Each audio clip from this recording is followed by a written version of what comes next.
Saludos desde Euronews. Bienvenidos a nuestro resumen informativo en donde las víctimas de los ataques rusos marcan la escalada de la agresión a Ucrania, no solo a Kiev, sino a otras 14 ciudades ucranianas.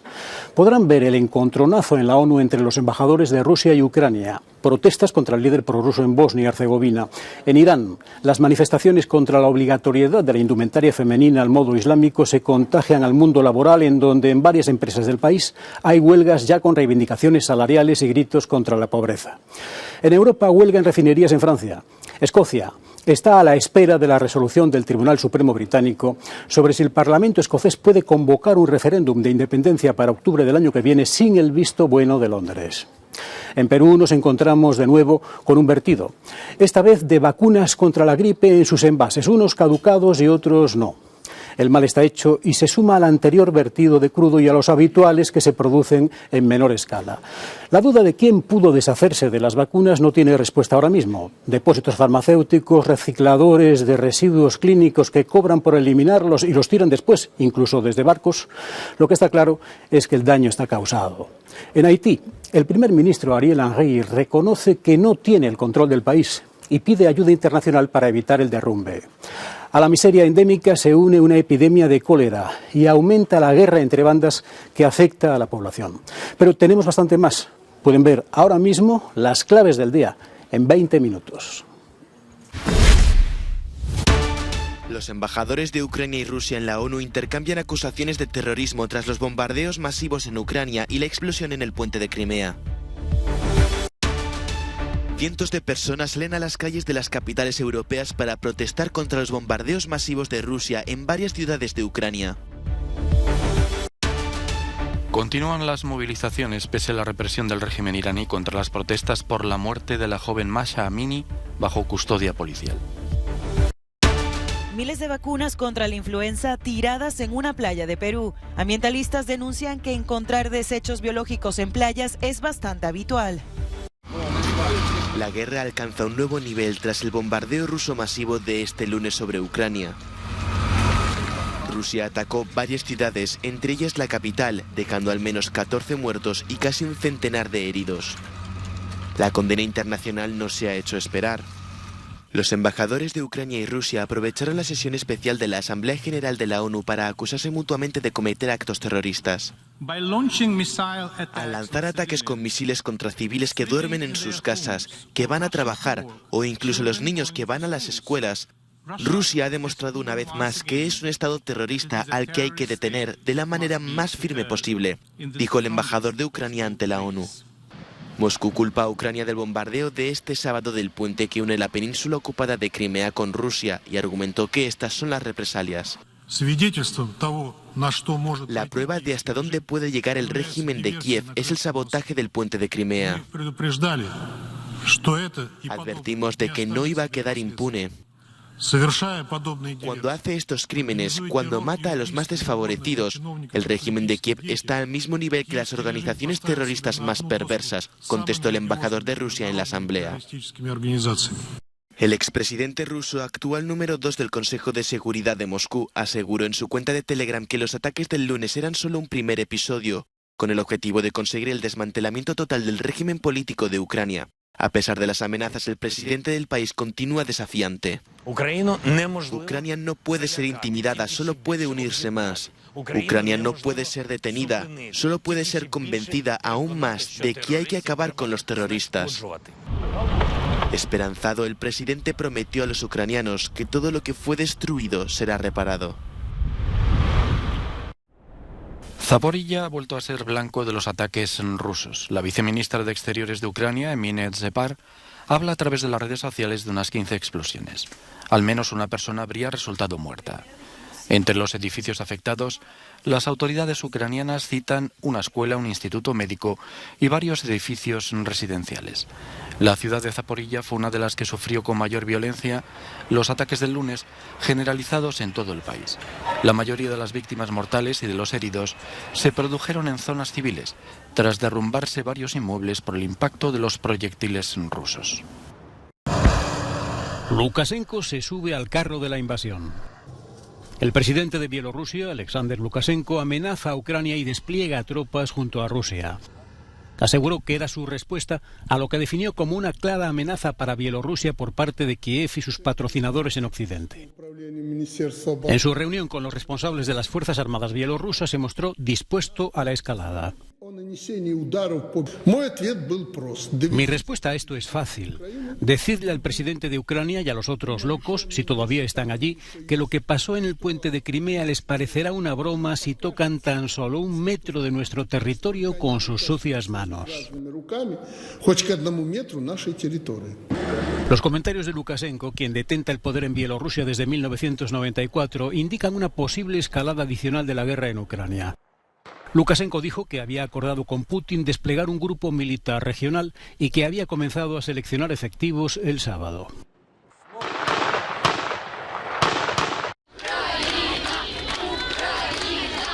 Europa sale a la calle para protestar contra los bombardeos masivos de Rusia en varias ciudades de Ucrania.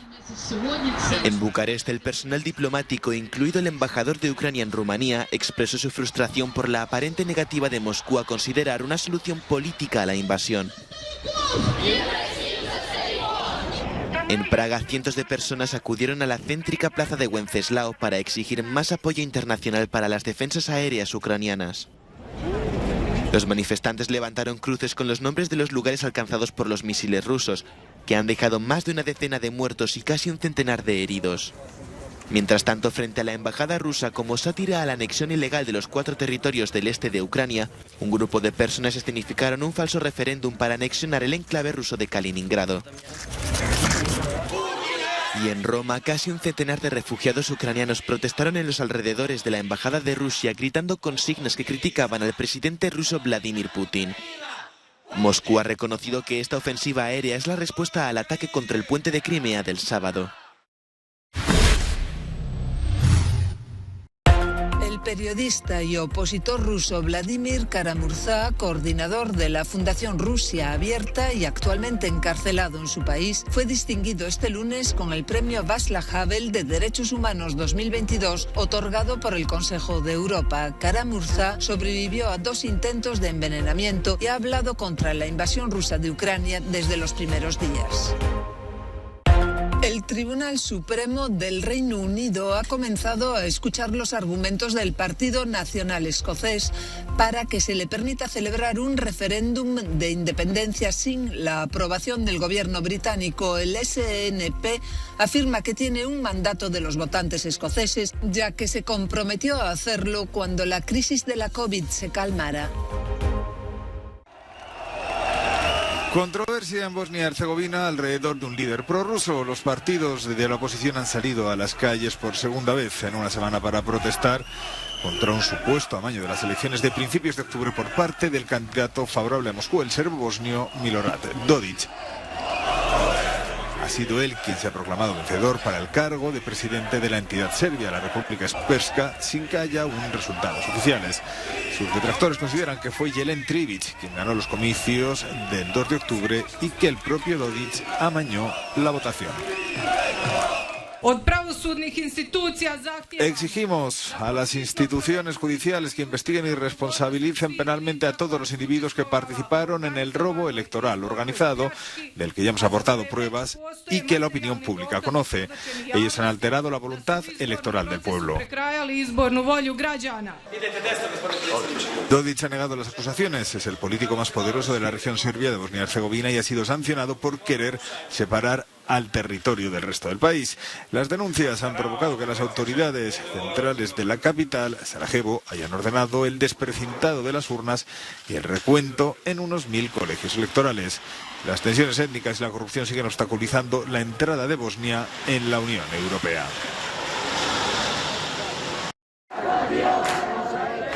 El desafío continúa. Son estudiantes de la Universidad Tecnológica de Amir Kabir de Teherán que protestan contra la represión impuesta por el régimen iraní tras la muerte de Mahsa Amini. La joven murió bajo custodia policial en septiembre tras ser detenida por llevar mal puesto el hijab. Según diversas ONGs, los enfrentamientos entre manifestantes y las fuerzas de seguridad han provocado decenas de muertos. Centenares de activistas iraníes han terminado en la cárcel. Entre los manifestantes, muchas mujeres jóvenes en defensa de sus derechos civiles, críticas con el estricto código de vestimenta vigente en la República Islámica. Junto a los estudiantes, imágenes difundidas por las redes sociales muestran a los trabajadores de 2 refinerías que secundan la movilización con una huelga. Un hallazgo impensable en una playa de Perú ha dejado indignados a un grupo de voluntarios que se dedicaba a limpiar la orilla. Miles de vacunas contra la influenza fueron encontradas en la playa de Oquendo, en Callao, al norte de Lima. Activistas y trabajadores de la ONG Vida comenzaron las actividades de recogida de basura el 5 de octubre y este lunes informaron del hallazgo de las vacunas a través de las redes sociales, mientras continuaban con las labores de limpieza. Arturo Alfaro, presidente de la ONG, dijo que se había encontrado miles de vacunas contra la influenza del laboratorio alemán GlaxoSmithKline, la mayoría de ellas totalmente selladas y sin caducar. Es una pena que vacunas que pudieron ser utilizadas para inmunizar a un gran sector de la población peruana no las hayan utilizado, las hayan dejado vencer, algunas incluso con fecha de vencimiento hasta el 2025, como ha dicho la Dirección de Salud del Callao, y luego las boten como basura a la playa. Esta es una de las playas más contaminadas del Perú, quizás de toda Latinoamérica. Por su parte, el Ministerio de Salud de Perú ordenó la recolección de los viales bajo la delimitación de un cordón sanitario y negó a través de un comunicado haber adquirido las vacunas. Ambientalistas aseguran que es habitual encontrar residuos médicos como jeringuillas y tubos de extracción de sangre en las playas del país.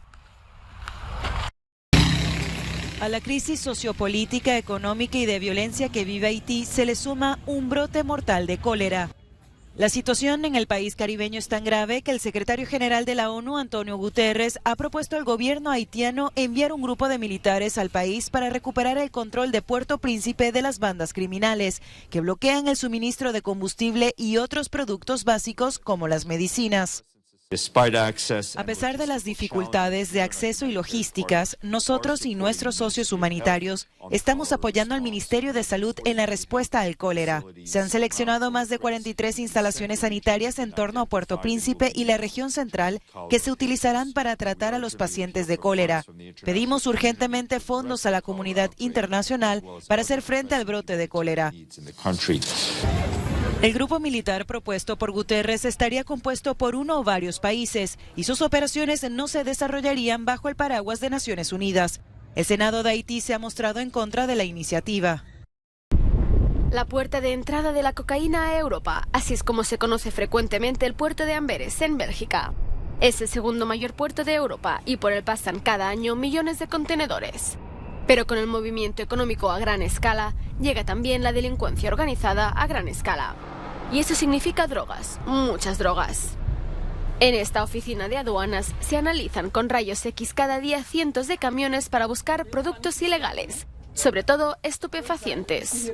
Pese a ello, en los últimos años Bélgica ha experimentado un enorme aumento del narcotráfico. Durante los últimos 5 años, aquí en Amberes hemos batido récords. El año pasado se incautaron 89 toneladas de cocaína en Amberes. Fue un año con números muy altos, pero aún así vemos que las cifras aumentan. Por cada tonelada incautada en el puerto, 9 escapan al control aduanero. El gobierno belga se toma en serio el problema y pretende combatirlo. Actualmente estamos en el proceso de contratar a 100 nuevos agentes de aduanas y estamos a punto de construir nuevos dispositivos para escanear directamente dentro de las terminales. Y nuestro objetivo es escanear el 100% de los contenedores de riesgo.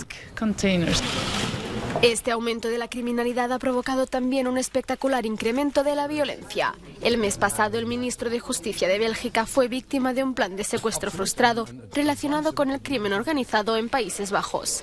Lo calificó de narcoterrorismo y se llegó a calificar a Bélgica de narcoestado. ¿Pero es así?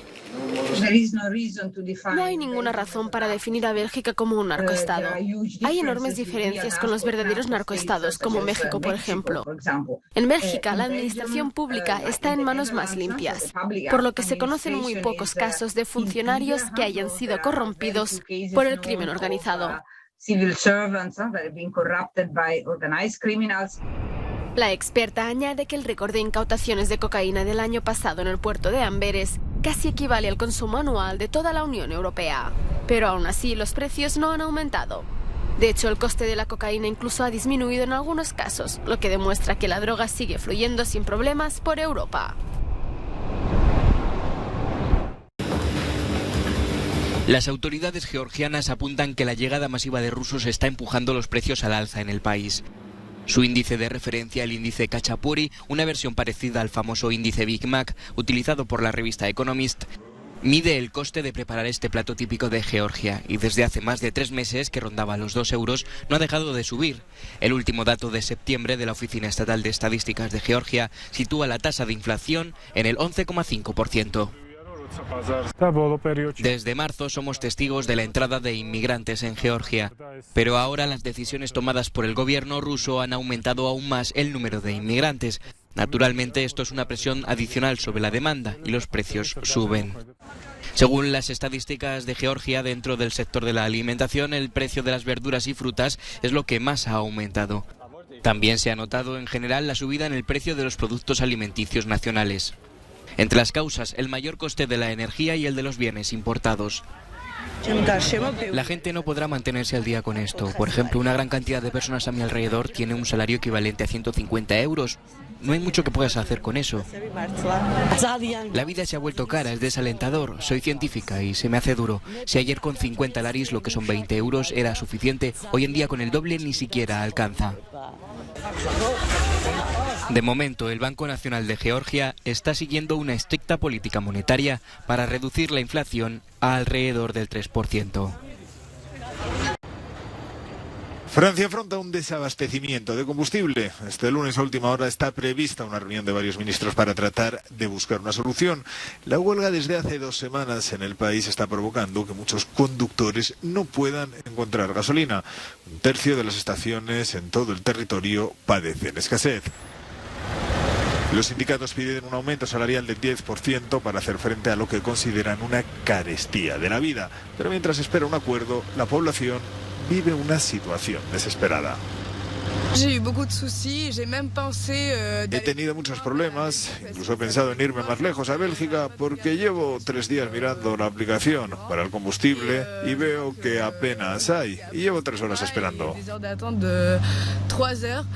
He esperado hasta que mi depósito se ha quedado casi vacío para conseguir gasolina. Como estoy en un programa de empleo y estudio, necesito mi coche para ir al trabajo y a la escuela. Tengo una empresa, así que ya tengo 2 furgonetas que están en espera por el depósito y luego estoy en la reserva de combustible, así que tengo que repostar, si no, no puedo moverme. El mayor grupo petrolero francés TotalEnergies, que tiene 1/3 de las gasolineras del país, ha ofrecido adelantar las negociaciones de noviembre a octubre sin determinar fechas a cambio de poner fin al paro, algo que los sindicatos han considerado un chantaje. En el gobierno también aumenta la preocupación. Grupos opositores han convocado una marcha para el domingo contra lo que han denominado la carestía de la vida. Después de 2 años de cierre, los turistas comienzan finalmente a llegar a Japón tras el levantamiento de las restricciones fronterizas impuestas por el gobierno japonés durante la pandemia. Vuelve la exención de visado para viajes de negocios y turismo de corta duración para más de 60 países. Las aerolíneas han añadido vuelos adicionales en respuesta a la alta demanda.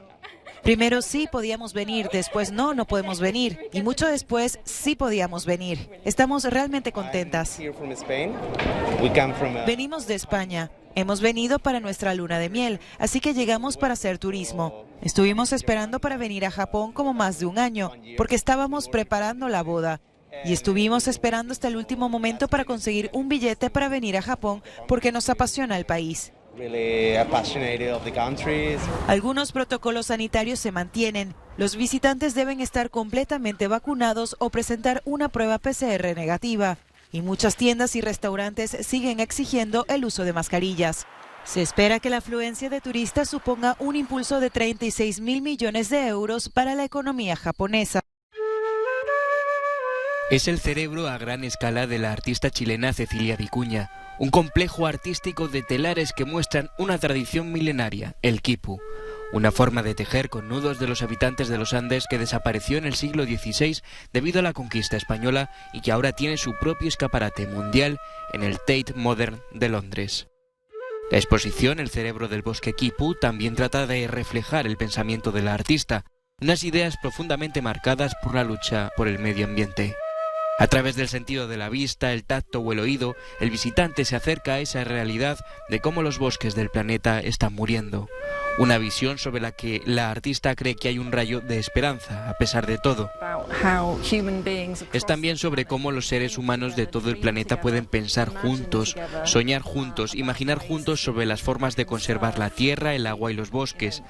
Para ella, al igual que para muchos de nosotros, se trata de una cuestión crucial de nuestro tiempo, señala la comisaria Catherine Wood. Esta también apunta a su vez que las piezas tienen ahora una mayor resonancia que antes en las nuevas generaciones de artistas, a pesar de que Vicuña lleva 50 años dedicándose a ellas. Durante mucho tiempo señala que este tipo de cuestiones como el medio ambiente, las tradiciones indígenas o la escultura textil habían sido infravaloradas o poco apreciadas en el mundo del arte.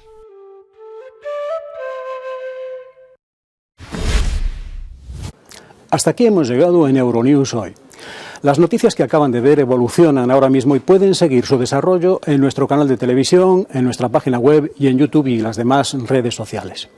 Les dejamos con nuestro No Comment, que nos lleva hasta el metro de Kiev como refugio de las bombas rusas, en imágenes no vistas en Europa desde el final de la Segunda Guerra Mundial. Gracias por acompañarnos y hasta mañana.